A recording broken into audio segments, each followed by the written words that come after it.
My name is Justin Vanderlek. I am originally from the Netherlands, but you can hear from my American accent that I've been living there for the past 16 years, and I am a visual effects supervisor. Oh, that's a loaded question. I think the visual effects supervisor basically is in charge of making sure that the integrity is kept on a production that requires visual effects. So we communicate with the director and all the creatives, making sure that the visual effects get made all the way from its design stage all the way to the final pixels on the screen that we all get to see either in the theater or on streaming services nowadays. There's a lot of things, but I think the biggest thing sometimes is that people forget is that every single thing that you see on the screen is designed by someone, either it being a TV show like a game show or a TV show like The Mandalorian, which is the TV show I'm working on currently, and that there's a lot of invisible effects. So it's very obvious when we have creatures and spaceships on the screen that that's made by a visual effects team. And but sometimes there's invisible effects as well, things that nobody ever knew. And the trick always has been that if we as a visual effects group of people, a company, a team, has done their work very well, obviously it looks photoreal, but most people shouldn't even recognize that there were any visual effects. Obviously, when you do a movie like Jurassic Park, people know because we don't have dinosaurs. But as long as we do our visual effects correctly, they should be integrated perfectly. And that it's done by a massive group of artists and technicians and not just one person. Well, that's funny. So I will make that question a little different. It is the removal of an object that people never knew that we removed. And a lot of times that could be a boom up microphone just because, the design of the shot didn't allow enough room for our boom operator, the sound guy, to move out. So a lot of times we have to paint that out with visual effects techniques. A lot of reflections. If you look at movies and people get out of a car and they slam their door, technically you should be seeing a camera reflection in the whole crew. The visual effects will have a massive team that will remove that and make that all clean and nice. You might be in Vancouver, but it should be in the script. It says you're in Los Angeles, so we'll add some palm trees and we'll have to remove some signs that look very Canadian and have to make them look like they're in Los Angeles. So there's a lot of that. And sometimes big shots where they get stitched together. So technically, it's not physically possible to go from the top of a building all the way down, and then you go into a car, and then you go with this person in the car, and then the guy gets out, and he goes into the store. If it's done seamlessly, people don't know, and a lot of times there's a lot of stitching and painting out of objects that were there that shouldn't be there. One of the more famous ones is the blue jeans guy in The Mandalorian, who was there, and people spotted him, and then a few weeks later he was gone, which is amazing that that guy has he's famous now. There's little action figures now, so that's pretty amazing. I can list a few productions that I've worked on, but it always sounds like you're kind of. So I've worked on The Force Awakens, Star Wars: The Force Awakens. That was my first Star Wars project. I've worked on Star Wars: The Last Jedi. I worked on the Hobbit trilogy. I was a very big Lord of the Rings fan as well as a Star Wars fan. And as soon as they announced that they were doing The Hobbit, my wife and I, Jacqueline, moved to New Zealand to work on that. And then we did the same thing when we heard they were working on Star Wars. We moved back to the U.S.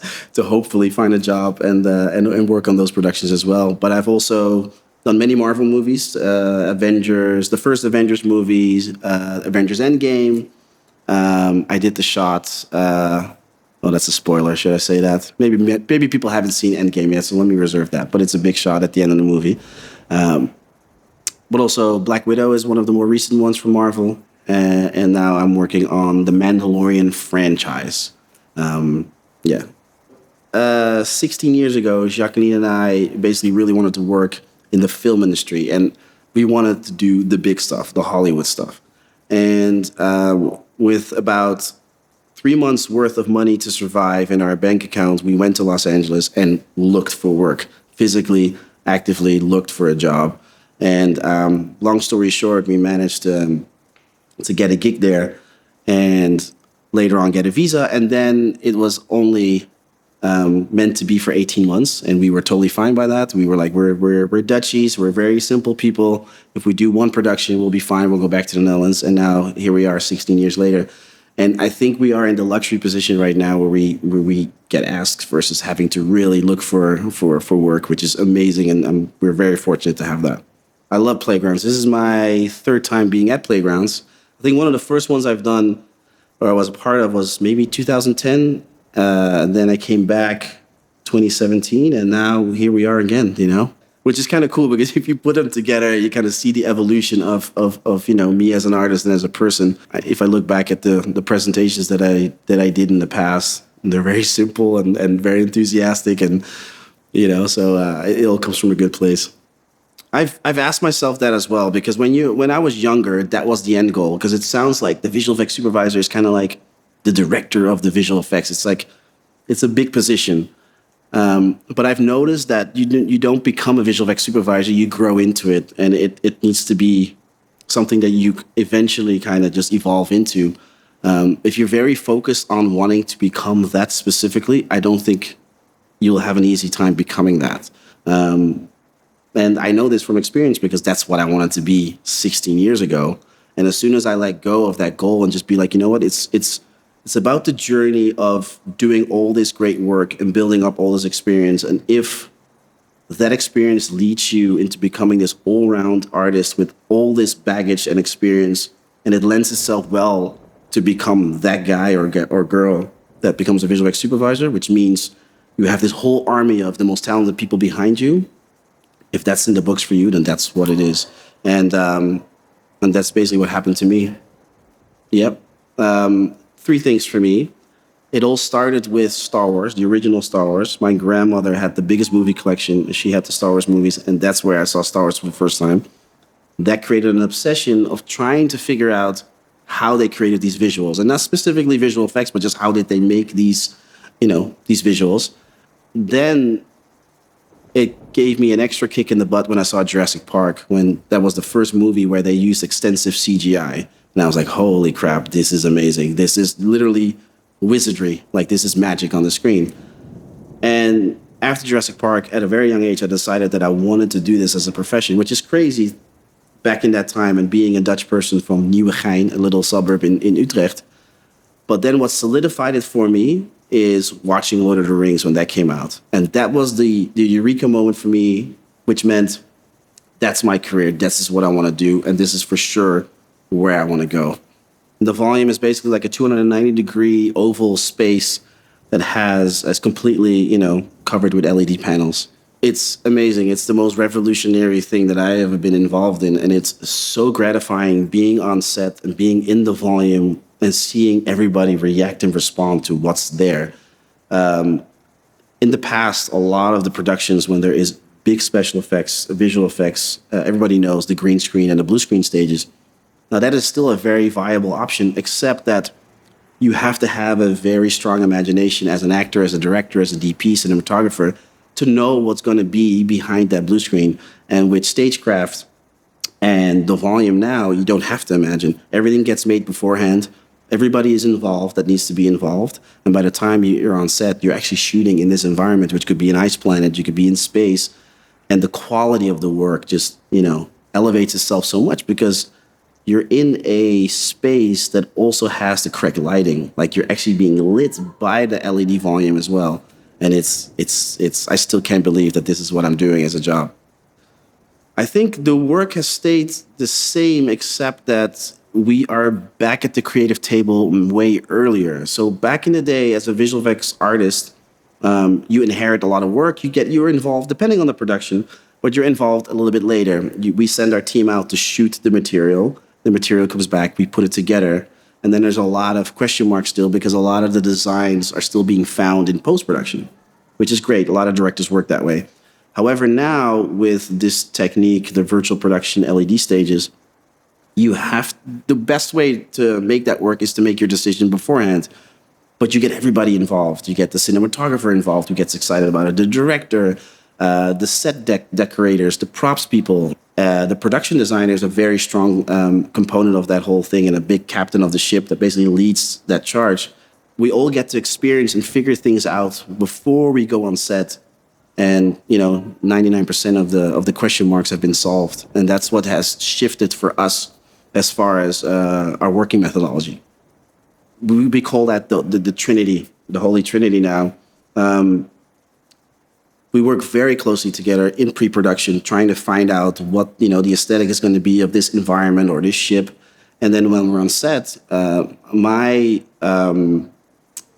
job is to literally communicate with them nonstop and make sure that everything that we're presenting on screen looks as photoreal as we can get it. And a lot of the responsibility as far as lighting always came for us in post-production. We do CG lighting and all that stuff. But now we're doing it live with the gaffer and the DP, and we find shots together.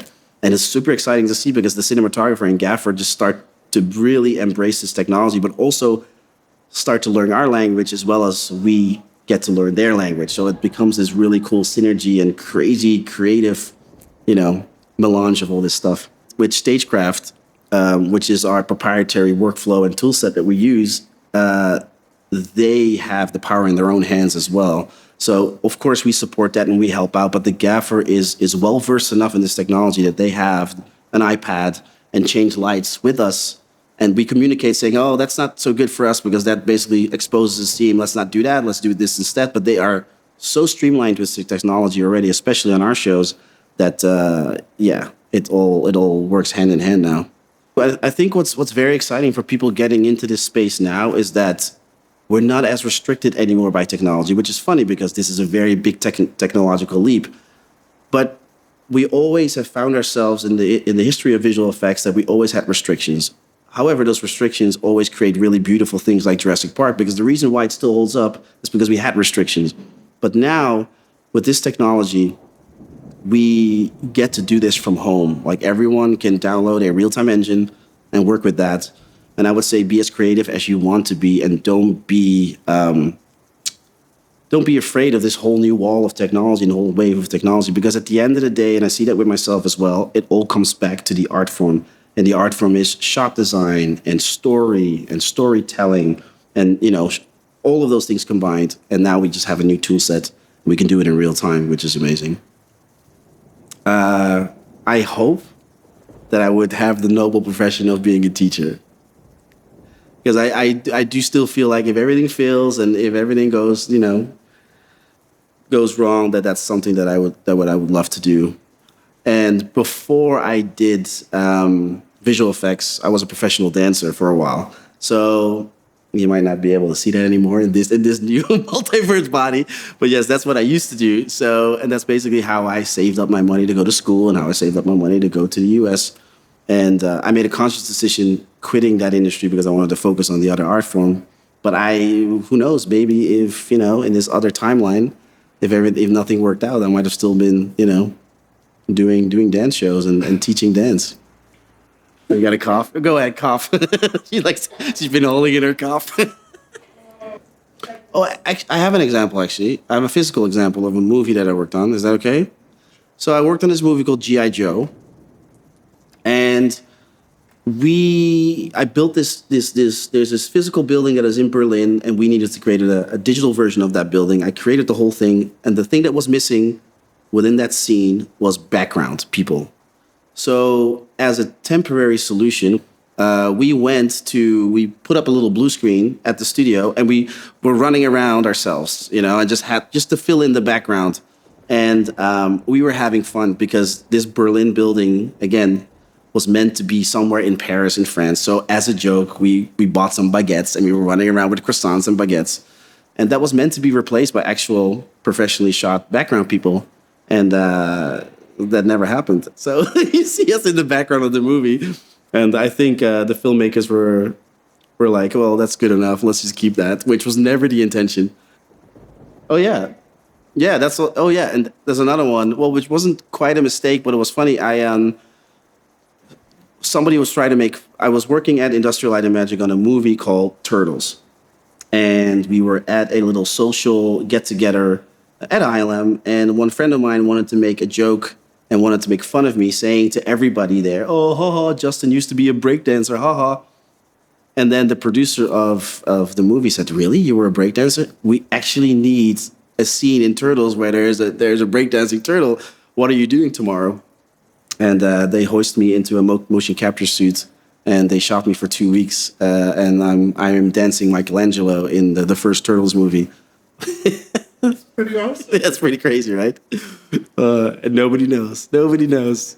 So you got two great stories, or decent stories. The part of the work that I like most is working with people and surrounding yourself with people that are super creative and super smart and just very amazing at their job. Because I've noticed too is that this profession is not about the individual; it's about the team always. And I am only as good as a creative as the people that I surround myself with. And that's what makes it so special. You know, I get up every day at 5 a.m. to be on set early, sometimes at 7 or 6. And, you know, that's hard. But then when you get on set and you see everybody there and the buzz is happening and your team is there and everybody's ready to make something cool, ready to make this happen, that is just the best feeling.